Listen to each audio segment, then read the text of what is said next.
بیٹی گوئڈہارٹ بچپن میں ہی ٹریپیز فنکاروں کی گرویدہ ہو گئی تھی جب ان کے والدین انہیں ایک سرکس پرفارمنس میں لے گئے تھے۔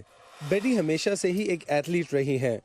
انہوں نے 8 سال کی عمر میں آئس اسکیٹنگ شروع کی اور اس سلسلے میں کئی دہائیوں تک پیشہ ورانہ طور پر دنیا کا سفر بھی کیا۔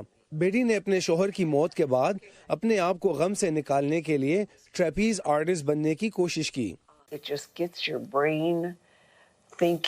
یہ آپ کے دماغ کو اس سوچ میں ڈالتا ہے کہ آپ کیا کر رہے ہیں، نہ کہ آپ کہاں ہیں۔ میں اداس تھی کہ میرے پاس جو تھا اب نہیں رہا، لیکن میں جو کر رہی ہوں یہ ایک تفریح ہے۔ یہ ایک طرح کا ناممکن کام جو میرے لیے آسان نہیں، لیکن اب میں آرام سے سوتی ہوں بغیر اداس ہوئے۔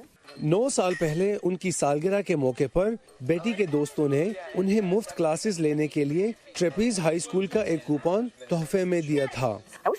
میں خوف زدہ تھی، ہر کوئی خوف زدہ ہوتا ہے، اس سے ڈر جانا عام ہے کیونکہ یہ کام آپ کے کمفرٹ زون سے باہر ہے، لیکن یہ ایک حیرت انگیز احساس بھی ہے۔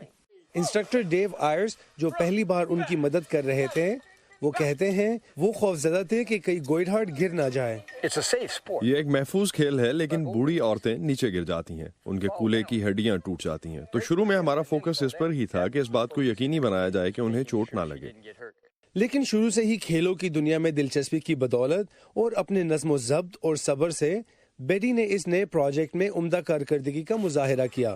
ٹریپیز شروع کرنے کے 8 سال بعد انہوں نے سب سے زیادہ عمر میں ٹریپیز پر کارکردگی کا مظاہرہ کرنے والی خاتون ٹریپیز آرٹسٹ کی حیثیت سے 2019 کے Guinness book of world record میں جگہ بنائی۔ مجھے امید ہے کہ لوگ مجھے دیکھ کر کہیں ٹھیک ہے، میں اور وہ اتنے مختلف نہیں ہیں۔ میں جانتی ہوں کہ مجھے اچھی صحت سے نوازا گیا ہے، لیکن اگر وہ ایسا کر سکتی ہیں تو میں کیوں نہیں کر سکتی؟ بیٹی گوئڈہارٹ کا ماننا ہے کہ جو بھی شخص اپنی زندگی میں کچھ حاصل کرنا چاہتا ہے، اسے اس عقیدے کو برقرار رکھنے کی ضرورت ہے اور اسے بغیر کسی عمل کے پابند رہنے کی ضرورت ہے۔ بہرحال وہ کہتی ہیں کہ ایک فاتح سابقہ ہارنے والا ہی ہوتا ہے جس نے محض ایک بار اور کوشش کی، اور بیٹی کو دیکھ کر آپ کہہ سکتے ہیں کہ یہ صرف الفاظ نہیں ہیں۔